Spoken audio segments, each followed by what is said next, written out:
Have you ever been there? You're in a conversation, everything seems fine, and then suddenly it just goes sour. You're left feeling hurt, or maybe totally misunderstood. Well, what if I told you that there are often hidden toxins at play, poisoning our relationships, but that science has actually given us the antidotes? In this explainer, we're going to uncover exactly what they are. Just take a look at this. Seems pretty normal, doesn't it? A simple, calm conversation. But even in the strongest bonds, you know these invisible communicative toxins can be seeping in, slowly eroding trust and connection, sometimes without us even realizing it's happening. Now here's a really crucial thing to understand. These obstacles, these toxins, they aren't some kind of personal failing. They're actually predictable, almost automatic reactions that trigger our very deep-seated survival instincts. When these toxins enter a conversation, our brains literally flip a switch. Our primitive fight or flight system just kicks in. And when that happens, our ability to listen, our capacity for empathy, it just plummets. The whole focus shifts from a cooperative us trying to solve a problem to a confrontational me against you. And in that state, real connection is pretty much impossible. So what are these poisons? Well, the brilliant folks at the Gottman Institute have identified 4 key obstacles that are the most destructive toxins you can find in any relationship. Let's name them. Okay, here they are.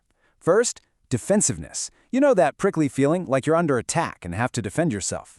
Then there's criticism, which isn't just a complaint, it's a direct shot at someone's character.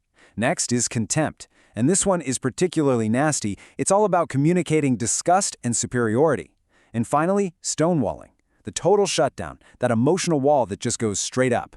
As I'm saying these, do any of them sound familiar? Okay, so that's the problem. But here's the really good news. For every single one of these toxins, science has given us a specific, actionable antidote. Let's dive into how they work.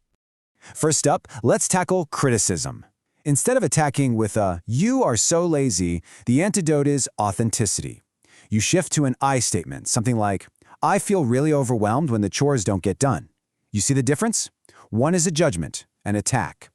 The other is an invitation for the other person to understand your experience. It just completely changes the dynamic of the conversation. Now for defensiveness, the antidote is responsibility. And I know, this one can be tough for our egos, but it is so powerful. Even if you only agree with a tiny little piece of what the other person is saying, just acknowledging it, saying, "You know what, you're right about that part." It breaks the whole cycle of blame. You're no longer defending your ego, you're actually defending the connection itself. Okay, now for contempt, which is considered the most corrosive, the most damaging toxin of them all. The cure is so simple, but it's incredibly profound. Appreciation. The moment you feel that sense of superiority or disgust creeping in, you have to consciously shift your focus. Find just one thing you can appreciate about the other person and say it out loud.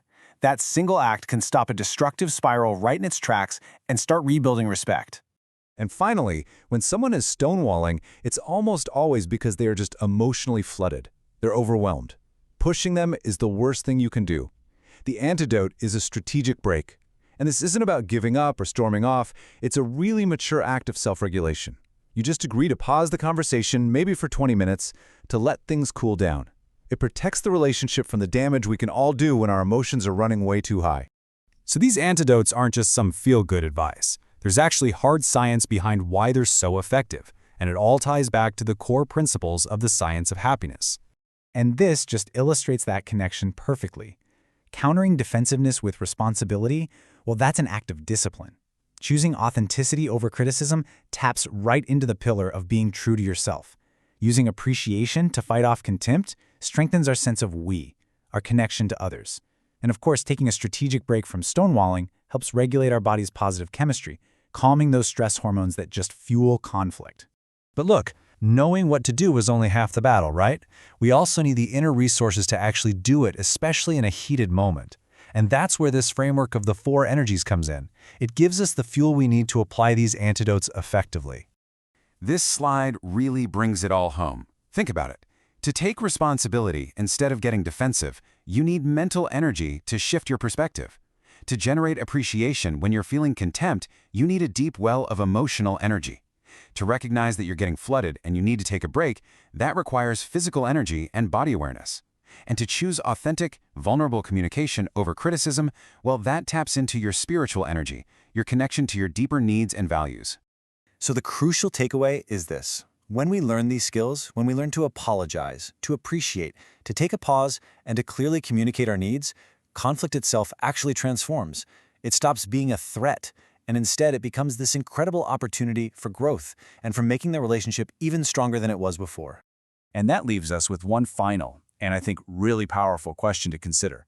Looking at your own life, at your own relationships, which of these antidotes do you think you need the most? Which one will you practice first?